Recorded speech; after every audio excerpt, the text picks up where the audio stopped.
Welcome to अभ्यास classes. Video में हम डिस्कस करेंगे एडवांस कैलकुलस का सिलेबस। तो बेसिकली आपके पास दो मेन चैप्टर्स है इसमें। एक यूनिट 1 में आपके पास सीक्वेंस है और यूनिट 2 में आपके पास सीरीज चैप्टर है। ठीक है, यूनिट 2 में क्या है, सीरीज चैप्टर है। तो दोनों चैप्टर्स में आपको एक चीज कॉमन करनी होगी कि सीक्वेंस गिवन होगा, यहाँ पे आपके पास एक सीरीज गिवन होगी। सिर्फ एक पर्पस होगा, आपको ये चेक करना है कि क्या ये जो सीक्वेंस या सीरीज गिवन है कि क्या ये सीरीज कन्वर्ज कर रही है। कन्वर्ज करने का मतलब है कि क्या ये एक फाइनाइट नंबर की तरफ टेंड कर रही है, क्या ये सीरीज कन्वर्ज कर रही है या ये डाइवर्ज कर रही है। जैसे मान लो मैंने आपको एग्जांपल दिया कि 1 plus x square plus x cube up to so on. अगर मैंने x की वैल्यू 2 रखी तो ये सीरीज x की वैल्यू 2 पुट करने के बाद क्या ये सीरीज कन्वर्ज कर रही है या डाइवर्ज कर रही है। ठीक है, तो बस ये अल्टीमेटली आपको मोस्टली क्वेश्चंस इसी लाइंस पे देखने को मिलेंगे कि discuss the convergence of the following sequence और सीरीज। तो सीक्वेंस में आपके पास कुछ इंपॉर्टेंट चीजें हैं, जैसे आपको Cauchy theorem on the limits पक्का करनी है। यहां से क्वेश्चन डेफिनेटली बनेगा आपका कॉशी थ्योरम ऑन लिमिट्स। ठीक है, दो थ्योरम्स है कॉशी थ्योरम्स यहाँ पे। उसके बाद सब सीक्वेंस का टॉपिक है, सब सीक्वेंस से एक क्वेश्चन बनते हैं। फिर कन्वर्जेंस, जब आपको कन्वर्जेंस चेक करनी है तो आपके पास 3-4 रूल्स है। एक तो बाय डेफिनेशन है आपके पास कि आप डिफाइन कर दो डेफिनेशन, एप्सिलॉन डेल्टा डेफिनेशन वाली है, उसके अकॉर्डिंगली आप कन्वर्जेंस चेक कर सकते हो, एप्सिलॉन डेफिनेशन। ठीक है, उसके बाद आपके पास है कि monotonically increasing plus bounded above हो तब आपके पास सीक्वेंस कन्वर्ज करते हैं। Monotonically decreasing plus bounded below हो तब आपके पास सीक्वेंस कन्वर्ज करते हैं। ठीक है, फिर आपके पास एक कॉशी क्राइटेरिया भी होता है। कॉशी क्राइटेरिया होता है चेक करने के लिए कि सीक्वेंस कन्वर्ज कर रहा है नहीं कर रहा। तो ये कुछ इंपॉर्टेंट टॉपिक्स है इस वाली चैप्टर में। बाउंडेड सीक्वेंस भी है कि एक थ्योरम है कि जो हर कन्वर्जेंट सीक्वेंस होता है वो बाउंडेड पक्का होता है, पर बाउंडेड कन्वर्जेंट होना जरूरी नहीं है, और ये एक इंपॉर्टेंट थ्योरम है। तो सीक्वेंस चैप्टर में ओवरऑल आपके पास ये सारी चीजें हैं। और सीक्वेंस में लास्ट में आपके पास एक और टॉपिक है, छोटा सा चैप्टर है, that is sequential continuity. Sequential continuity और यूनिफॉर्म कॉन्टिन्यूटी। सबसे इंपॉर्टेंट बात ये है कि इस बेसिकली इस सेमेस्टर में जो आपके पास एडवांस कैलकुलस की ये बुक है सीक्वेंस एंड सीरीज, ये आपका बेस है। ये बेस किस चीज का है, अगर आपको अपनी हायर स्टडीज मैथ्स में करनी है, अगर आपको हायर स्टडीज मैथ्स में करनी है तो उसका बेस ये आपके पास है, फर्स्ट ईयर का कैलकुलस और सेकंड ईयर का sequence and series. More over ये आपके पास फाइनल ईयर में भी काफी यूज होगी। फाइनल ईयर में आपके पास एक तो पावर सीरीज नाम का टॉपिक है, पावर सीरीज 6 सेम में आएगा, वहां पे यूज होगा इसका। उसके अलावा एक सीक्वेंस एंड सीरीज, यहाँ तो आपके पास नंबर्स का है, वहां पे सीक्वेंस एंड सीरीज फंक्शंस का होगा। किसका, फंक्शंस का। तो वहां पे भी इसका काफी यूज होने वाला है, sequence and series of functions.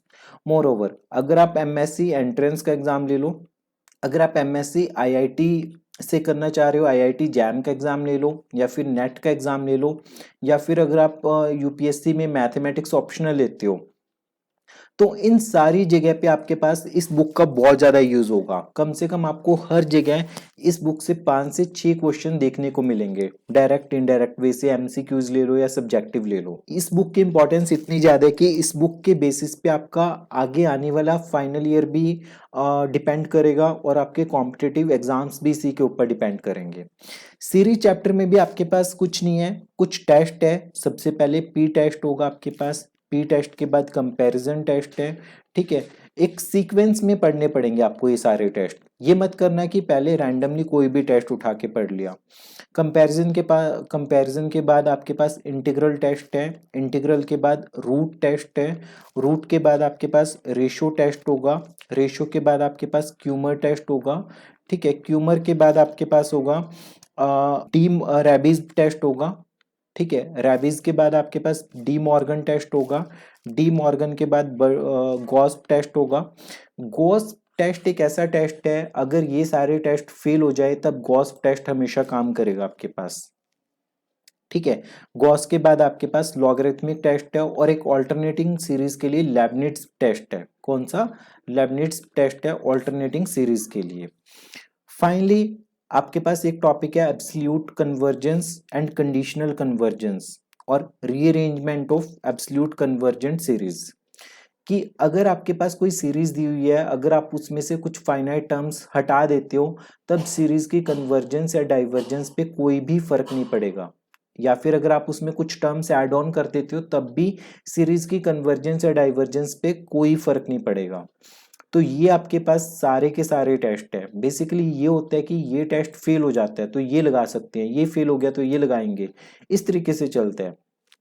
और काफी बार ये होता है कि एक पर्टिकुलर सीरीज की कन्वर्जेंस चेक करने के लिए आपके पास मल्टीपल टेस्ट भी अप्लाई हो सकते हैं, ठीक है। तो इसमें आपसे सीधा क्वेश्चंस पूछे जाते हैं, आपको एक सीरीज देंगे, उसमें आपको बताना होगा कि इसकी ये सीरीज जो है वो कन्वर्जेंट है या डाइवर्जेंट है, दैट्स इनफ। इतना ही क्वेश्चन आपसे पूछा जाता है, ठीक है। तो सिर्फ आपको टेस्ट पे फोकस करना है। तो सीक्वेंस और सीरीज थोड़े से ये दोनों चैप्टर्स इंडिपेंडेंट कह सकते हो, सीरीज एज सच इतना ज़्यादा डिपेंड नहीं करता सीक्वेंस के ऊपर, पर फिर भी अगर आप एक फ्लो में पढ़ोगे तो सीक्वेंस पहले पढ़ो और सीरीज बाद में पढ़ो। और मैं पर्सनली रेकमेंड करूंगा इसके लिए प्रिसाइज की बुक, ठीक है। स्पेक्ट्रम की बुक में एक ही एक्सरसाइज में काफी कॉन्सेप्ट दिए हुए हैं सीक्वेंस के, इस वजह से वो थोड़ा सा कंफ्यूजिंग साउंड होता है। पर्सनली प्रिसाइज वाली थोड़ी बेटर है इस मामले में, ठीक है। तो उसके बाद बेसिकली लिमिटेड पढ़ के और उसके बाद सेलेक्टेड PYQs करके, ठीक है। और थ्योरम्स थ्योरेटिकल पार्ट जितना भी है वो सारा कुछ आपको समझना पड़ेगा कि कन्वर्जेंस का मतलब क्या है, ठीक है, डाइवर्जेंस का मतलब क्या है, ऑसिलेशन का मतलब क्या है, ठीक है, ऑल्टरनेटिंग सीरीज क्या होती है, इंक्रीजिंग मोनोटोनिकली इंक्रीजिंग और इंक्रीजिंग सीक्वेंस में क्या फर्क है, ये सब चीजें आपको करनी पड़ेंगी एक बार। अगर क्वेश्चन अटेम्प्ट करने की बात की जाए तो आपके ऊपर डिपेंड करेगा कि आपकी कौन सी यूनिट स्ट्रांग है। अगर ये यूनिट स्ट्रांग करते हो तो आप 3 क्वेश्चन इसमें से अटेम्प्ट करो और 2 क्वेश्चन इसमें से। करने के बाद पता चलेगा, क्योंकि ये काफी पर्सन टू पर्सन वेरी कर सकते हैं कि क्या पता उसे सीरीज ज्यादा अच्छी लगे, तो वो यहाँ से 3 क्वेश्चन कर सकते हैं और सीक्वेंस से 2 क्वेश्चन कर सकते हैं। पर मैं फिर भी ये बोलूंगा मिनिमम पासिंग मार्क्स अपने अच्छे से प्रिपेयर करो, खुद से प्रिपेयर करो, ठीक है। पढ़ के जाओ उतना कि आप पासिंग मार्क्स अपने दम पे ले सको, ठीक है।